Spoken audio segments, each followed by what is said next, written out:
Few conflicts reveal relationship fault lines as clearly as money and mobility. A car is not just transportation. It is independence. It is safety. It is control over one's own time and options. When one partner owns the resource and the other relies on it, the line between generosity and entitlement can blur quickly. This story is not really about winter tires or insurance premiums. It is about autonomy, boundaries, and what sharing actually means when the stakes are real. When something you depend on daily becomes something someone else wants access to, the question becomes unavoidable. Does dating entitle someone to your assets, or does partnership begin only where consent and comfort meet? Our protagonist is 19 years old. He owns 2 cars. That alone is notable at his age. But the distinction between the cars matters more than the number. One car is fully winter capable, all-wheel drive, winter tires, properly equipped for icy roads and sub-zero temperatures. The other is not. It is still on summer tires and is essentially unusable in winter conditions. The weather is unforgiving. Temperatures hover between 7 and 20 degrees Fahrenheit most days. Roads are icy. Safety is not theoretical. Realistically, only one of these cars can be driven safely right now. His girlfriend, also 19, does not own a car. Until recently, this had not been an issue. They typically go places together: university, errands, social plans. Transportation was shared by proximity, not by ownership. But winter changes the equation, and so does independence. As the cold deepened, the girlfriend asked a simple question. Could she start taking his car out by herself when she needs to go places?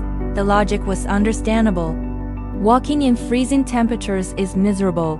Rideshare costs add up. Having access to a car would make life easier. He said no, not explosively, not accusingly, just no. And that single word detonated the conflict. At one point, he told her that if she wanted regular access to one of his cars, she would need to help pay for the costs: insurance, maintenance, tires, registration. But here's where the honesty cuts deeper. He admits that this was mostly a way to get her to drop the issue. In reality, he does not want her driving his car at all, not because of distrust, but because it is his. He paid for it, he maintains it, he relies on it daily, and he is not comfortable giving up control of it. This is the emotional core of the conflict, not money, neither control.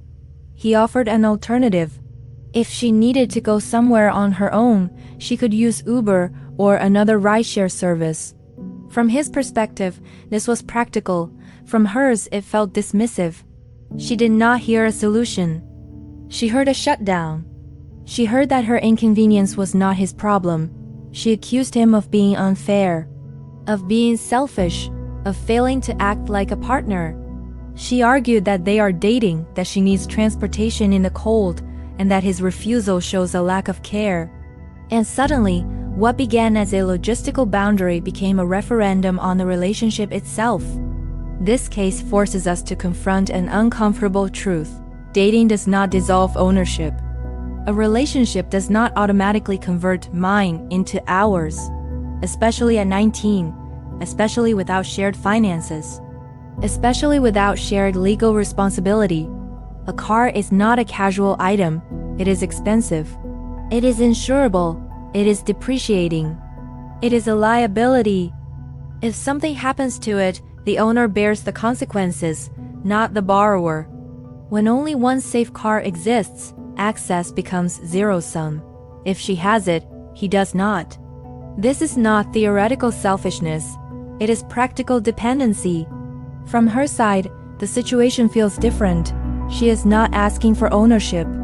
She is asking for use. She sees a partner with resources while she struggles in the cold.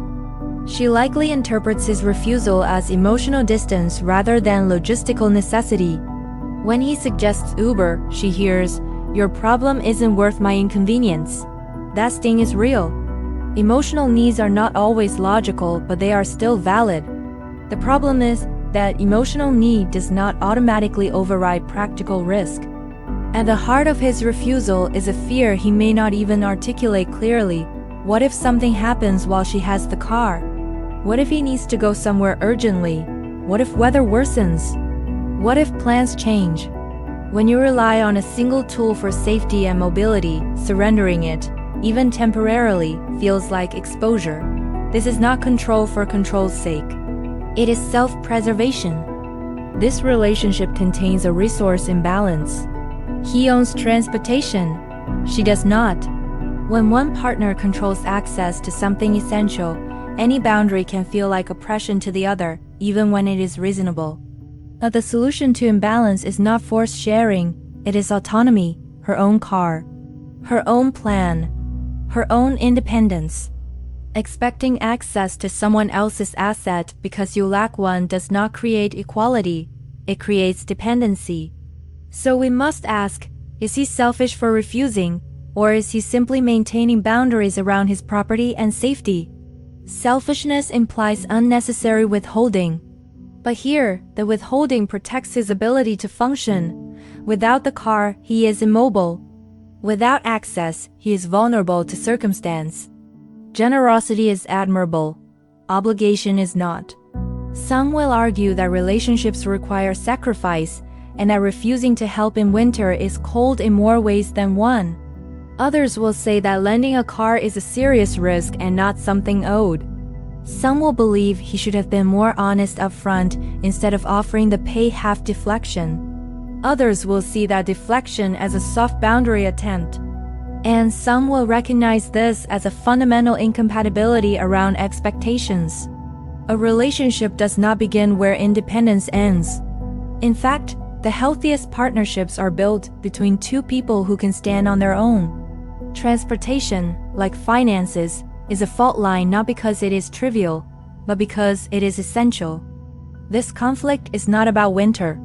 It is about expectation, about when help becomes entitlement, and about learning that no does not mean I don't care. Now the judgment passes to you. Is he protecting his autonomy or failing his partner? Declare your verdict below.